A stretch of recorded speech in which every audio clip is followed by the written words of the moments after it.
आंध्र प्रदेश के विशाखापत्तनम में प्रशासन ने नए साल की शुरुआत बढ़ते सड़क हादसों को रोकने की कोशिश के साथ की। इसके तहत 1 जनवरी 2026 से हेलमेट नहीं तो पेट्रोल नहीं नियम लागू कर दिया गया। Our purpose is to reduce the number of traffic accidents and number of injuries and fatalities.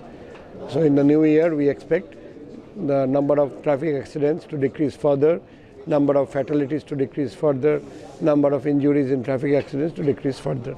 ఆ మేరకు ఏదైతే టూ వీలర్స్ ఎవరైతే డ్రైవ్ చేస్తున్నారో వితౌట్ వేరింగ్ హెల్మెట్స్, అలాగే పెట్రోల్ బంక్ వెళ్ళినట్లయితే మాత్రము పెట్రోల్ పోయొద్దని చెప్పేసి కూడా వాళ్ళకి చెప్పడం జరిగింది. వాళ్ళు కూడా వెరీ కోఆపరేటివ్గా ట్రాఫిక్ పోలీసు కూడా వాళ్ళు కూడా బాగా సపోర్ట్ చేస్తున్నారు. అలాగే తర్వాతను ఒకవేళ హెల్మెట్ వేర్ చేయకుండా వెళ్ళినట్లయితే మాత్రం పెట్రోల్ కొట్టడానికి వాళ్ళు కూడా రిఫ్యూజ్ చేస్తున్నారు. అలాగే తర్వాత మేము కూడా స్పెషల్ డ్రైవ్ కండక్ట్ చేస్తున్నాము. पेट्रोल पंपों पर चेतावनी बोर्ड लगाए गए हैं। कर्मचारियों को निर्देश दिया गया है कि वे बिना हेलमेट पहने दोपहिया वाहन चालकों को ईंधन न दें। హెల్మెట్ ఉంటేనే కస్టమర్లకి పెట్రోల్ కొట్టమని పోలీస్ ట్రాఫిక్ వారి విజ్ఞప్తి.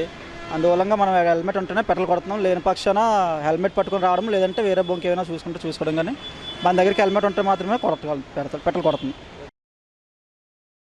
कई यात्रियों का कहना है कि इस पहल से लोगों में सुरक्षित आदत विकसित करने और हादसों से होने वाली मौत कम करने में मदद मिलेगी।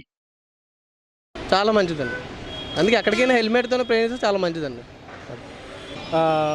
మాకు పెట్రోల్ కొట్టడానికి హెల్మెట్ అనేది కంపల్సరీగా పెట్టడం మంచిదైంది. ఎందుకంటే మనకి విశాఖపట్నం సిటీలో చాలా ఎక్కువగా ప్రమాదాలు జరుగుతున్నాయి. प्रशासन को उम्मीद है कि इस पहल से आम लोगों में जागरूकता फैलेगी और हेलमेट पहनने की आदत जिम्मेदार व्यवहार को प्रोत्साहित करेगी।